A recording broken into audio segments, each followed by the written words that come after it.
My fiancé threatened, "Stay away from my family, or I'll expose you." I replied, "Not a word." Then I sent her parents proof she forged their names on a second mortgage for their home. Her father was left frantically calling me about the lender's demand letter.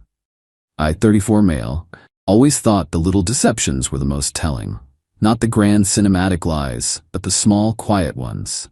The ones that slide into the cracks of everyday life and fester. My fiancée, Kimberly, 32, was a master of the small deception. It was things I barely registered at first. She'd say she paid a bill that I would later get an overdue notice for. She'd tell a story to friends that was a slightly more polished, more dramatic version of reality, with her cast in a slightly better light. Harmless, I thought. The kind of social lubrication that keeps the world spinning. Everyone does it to some degree. I'm a planner, an architect. My entire life is built on precision, on understanding that a weak foundation compromises the entire structure. I make good money, I save, I invest. I'm not extravagant, but I'm comfortable. Kimberly loved that stability. She called me her rock. It was a role I was happy to play. When we got engaged, I suggested a reasonable budget for the wedding. A generous one, actually. I opened a joint savings account and deposited the full amount, giving her the debit card to manage the vendors.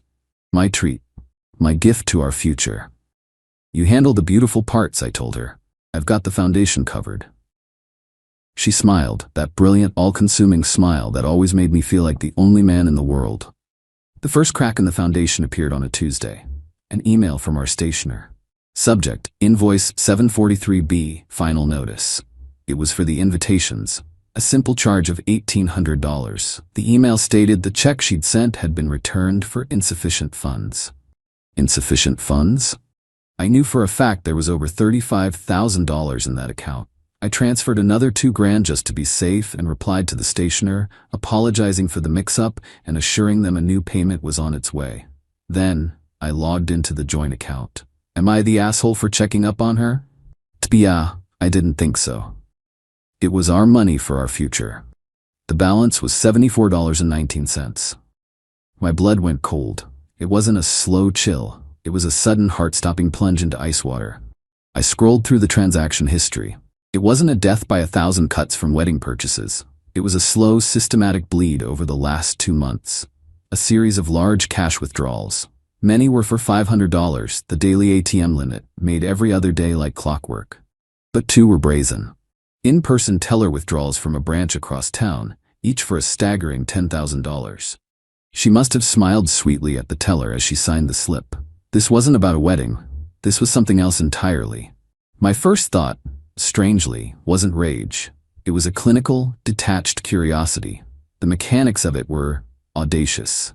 Kimberly had always talked about her parents, Paul and Donna, with a kind of pitying affection. They were asset-rich, cash-poor. She'd say, a beautiful home in a nice neighborhood, but they'd over-leveraged, made bad investments. Paul was a proud man, too proud to admit he was struggling. I thought about the mail. For the past 2 months, Kimberly had made a point of getting the mail first. I'd thought it was a sweet domestic little habit. Now it seemed sinister. I walked to the beautiful oak secretary desk where she kept her things. It was usually a chaotic mess of receipts and magazines, but I saw a corner of a manila envelope peeking out from under a copy of Vogue. The return address was for a high-interest subprime lender, the kind of place you go to when the banks say no. My hands were shaking, but my mind was unnervingly clear. I slid the documents out. It was a loan agreement, a second mortgage, to be precise, for $40,000, taken out against her parents' home. The part that made my breath catch, the part that felt like a physical blow, were the signatures on the final page. Paul and Donna's names, signed in a hand that was trying so desperately, so clumsily, to mimic their elegant, old-fashioned script. It was Kimberly's handwriting. I knew her looping K and her sharp Y anywhere. Below their names was a notary stamp. It looked chillingly authentic. Then I remembered with a jolt that Kimberly's cousin, Michelle, had become a notary public 6 months ago. A cousin who idolized Kimberly and was notoriously naive. The betrayal wasn't just a forgery. It was a conspiracy, however small. I put the papers back exactly as I found them. I went to my office and, with methodical precision, I downloaded the bank statements from the joint account. I took screenshots of the withdrawal locations and times. I saved a PDF of the stationer's email. I created a new folder on my desktop and named it simply Proof. The pain came later that night as I lay in bed next to her. She was sleeping soundly, one arm thrown over my chest. She smelled like citrus and vanilla. My fiancée, the woman who was systematically draining our future. The woman who had roped her own cousin into committing a felony against her own parents. The vulnerability was suffocating. I had been so wrong about everything. My judgment, my intuition, my carefully constructed life, it was all a sham. But underneath the hurt, something else was hardening. A quiet resolve. This wasn't going to be a screaming match. It wasn't going to be a dramatic, tear-filled implosion. It was going to be a controlled demolition. And I was going to be the one holding the detonator. Update 1. It took me 3 days to prepare. 3 days of acting normal, of kissing her goodbye in the morning and asking about her day at night.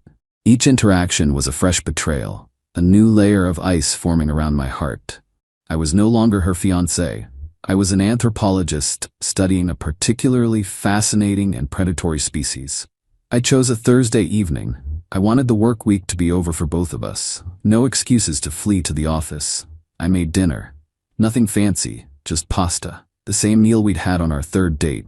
"Is everything okay, Andrew?" she asked, picking at her food. "You've been quiet." "I'm fine," I said, my voice even. "Just a lot on my mind. We need to talk about something."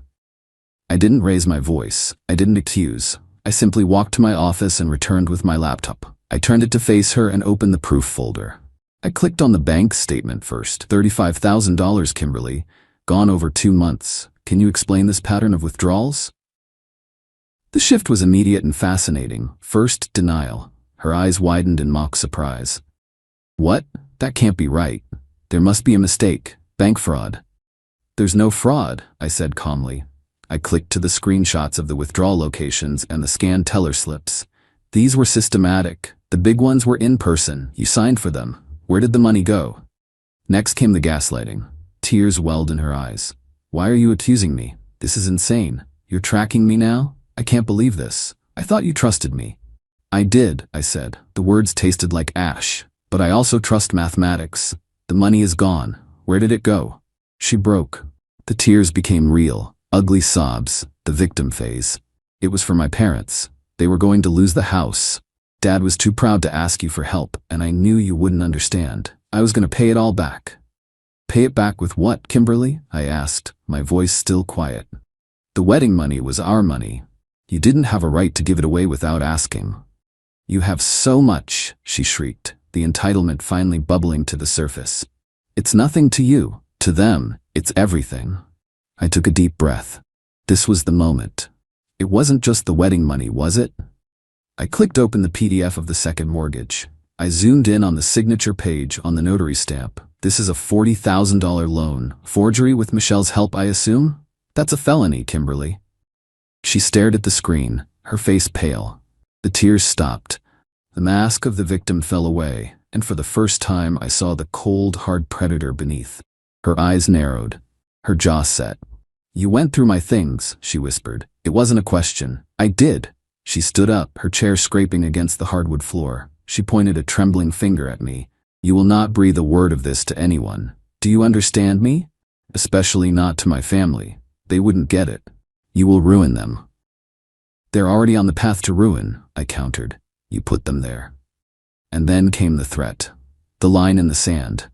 "You think you're so smart, don't you, Andrew?" she hissed, her voice low and venomous. "You think you hold all the cards, but you have secrets too. Little things you've told me in confidence. You tell anyone about this, and I will burn your life to the ground. I will tell everyone you hit me. I'll tell your boss you've been cooking the books. I'll make sure every single person we know thinks you are a monster. So here's the deal. We're done.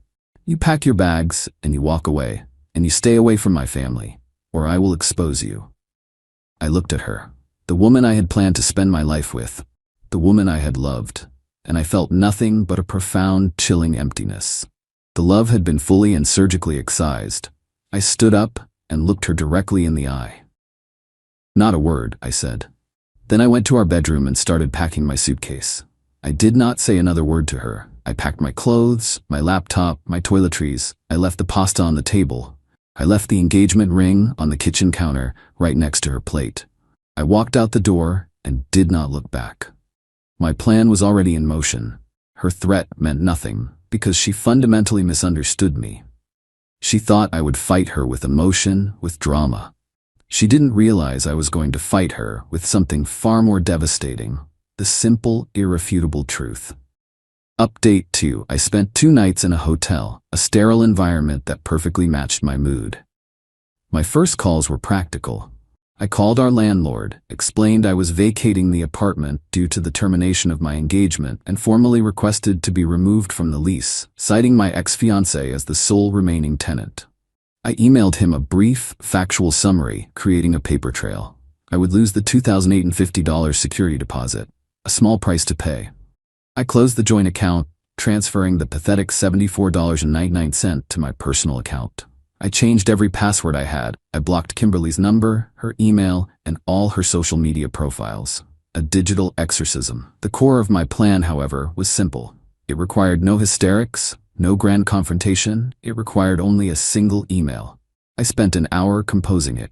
The subject line was stark. Urgent, regarding your property at parent's address. The body of the email was brief and devoid of emotion. Paul and Donna, I am writing to you with a heavy heart. Due to recent discoveries, my engagement to Kimberly has been terminated. I believe you need to be made aware of a significant financial liability taken out against your home. Attached, you will find a copy of a second mortgage document filed on March 12th with lender's name, as well as bank statements from a joint account that show where the initial funds were dispersed. I strongly suggest you contact the lender immediately and consult with a lawyer. I am so very sorry that you have been put in this position. I will not be commenting further on this matter. Sincerely, Andrew. I attached the 2 files, the scanned mortgage agreement and the bank statement PDF. I read it over a dozen times, ensuring it was nothing but facts. I was not accusing Kimberly directly in the email. I was simply presenting her parents with the documents. The documents would tell the whole story. Then I hit send. I sent it to Paul's personal email and Donna's work email, ensuring at least one of them would see it quickly. The response was faster than I anticipated. Less than an hour later, my phone rang. It was Paul. Andrew, what the hell is this? What is this email? His voice was a frantic, panicked bark. It's some kind of scam, right? A virus? Hello, Paul, I said, my voice as calm as a frozen lake. It's not a scam. All the information I have was in the email. A second mortgage? This letter from the lender? It's a demand for payment. It says the loan is in default. Andrew, this can't be real. What is going on? You need to talk to Kimberly, I said simply, and you need to call the lender listed on the document. Their number is on the letterhead. Kimberly? He sputtered. What does Kimberly have to do with this? She said you two had a fight, that you were being controlling and cruel to her. I cut him off, not unkindly, but with absolute finality. Paul, I'm sorry, but I can't be involved in your family's discussions. My only intention was to make you aware of the situation so you could protect yourselves. Please, get legal advice. Goodbye. I hung up before he could respond. I then blocked his and Donna's numbers. My part was done. I had lit the fuse and walked away. The explosion was theirs to manage. For a moment, a wave of something that felt dangerously like guilt washed over me. Paul had always been kind to me. Donna had treated me like a son. But then I remembered Kimberly's face, contorted with rage, threatening to ruin my life after she had committed a felony against her own parents. The guilt vanished, replaced by the cold, hard certainty that I had done the only thing I could do. I hadn't sought revenge. I had simply delivered the consequences. They were now sitting on her family's doorstep, right where they belonged. Final update. The aftermath was not a single explosion, but a series of controlled demolitions that leveled Kimberly's world. I didn't see it firsthand, of course. I had built a firewall between my new life and my old one. But information, like water, always finds a way through the cracks. It came in trickles, through mutual friends who sheepishly called to check in and ended up spilling the details. My ex-SO's initial strategy was exactly as she'd threatened. a scorched earth campaign against my character. She told everyone I was controlling, emotionally abusive, and that I had fabricated the entire financial story to punish her for leaving me. It didn't work. Her narrative was frantic, hysterical, and constantly changing. Mine, relayed secondhand through the landlord and the few friends I confided in, was quiet, consistent, and backed by a simple, unshakable timeline of events. People noticed things. They noticed I'd moved out quietly and methodically, while she was frantically trying to cover the full rent on a place she couldn't afford. They noticed her increasingly desperate social media posts, which swung wildly between portraying herself as a heartbroken victim and a liberated woman living her best life, all while asking if anyone knew of a cheap room for rent. The real fallout, however, happened within her family. Paul and Donna, faced with irrefutable proof of the forgery and a very real demand for $40,000, had a choice: report their only daughter for felony bank fraud and have her prosecuted, or absorb the debt themselves. They chose to protect her from the law, but not from the consequences. They didn't have the $40,000. The wedding money was gone. The truth about the loan money, as it eventually trickled out, was that the $40,000 cash from the second mortgage had vanished just as quickly. A hefty down payment on a luxury car she couldn't afford, lavish gifts for friends to maintain her image, and a desperate attempt to pay off older, high-interest credit card debt she'd hidden from everyone. She hadn't even used it to help her parents in any meaningful way. She'd used it to plug the holes in her own sinking ship. To pay off the fraudulent mortgage, they had to sell the house. The house Kimberly grew up in. The one that was their only significant asset. A mutual friend told me she'd driven past their old street. A for sale sign was staked in the manicured lawn. The sale, I later heard, barely covered the primary mortgage, the fraudulent second one, and the realtor fees. Their retirement was gone. They were now renting a small condo on the other side of town. Their relationship with Kimberly was shattered. They hadn't turned her in, but they hadn't forgiven her either. The trust was annihilated. Paul, a man defined by his pride, had been publicly and privately humiliated by his own daughter. Donna, who had doted on Kimberly, was heartbroken. They were supporting her financially, but the warmth was gone. It was a transaction now, an obligation. Kimberly, for her part, never accepted an ounce of responsibility. In her version of reality, she was the ultimate victim. Victim of her parents' financial irresponsibility, victim of a society that puts pressure on women, and most of all, victim of her cruel, vindictive ex-fiancé who couldn't handle being left. She lost her job, not because of anything I did, but because her work performance plummeted as her life unraveled. She left her muddy Adidas sneakers on my new rug once. It's a small, stupid detail, but it feels fitting. She tracked mess into a clean space and expected someone else to clean it up. As for me, the first month was hard. It was an exercise in rebuilding. I found a new apartment, a clean, minimalist space that was entirely my own. I went on the trip we were supposed to take for our honeymoon, a 2-week architectural tour of Spain, by myself. Standing in front of Gaudi's Sagrada Familia, a masterpiece of breathtaking complexity and structural integrity, I felt a sense of peace I hadn't felt in years. It was a monument to a brilliant, methodical vision, a foundation that could withstand anything. There's no joy in what happened to Kimberly or her family. There's just a grim, quiet satisfaction. The satisfaction of a balanced equation. I never set out to destroy them. My only action was to present the truth. They did the rest. Their entitlement was the disease. I merely provided the diagnosis. Sometimes I wonder if Kimberly ever feels a flicker of remorse. I doubt it. People like her don't see their actions, they only see the consequences that happen to them. They will forever be the heroes of their own tragic stories. In her mind, I'm sure I'm the villain. I'm okay with that, because I'm sleeping soundly in a home I built on a solid foundation, while she's trapped in the ruins of a house she burned down herself. And I never had to say another word.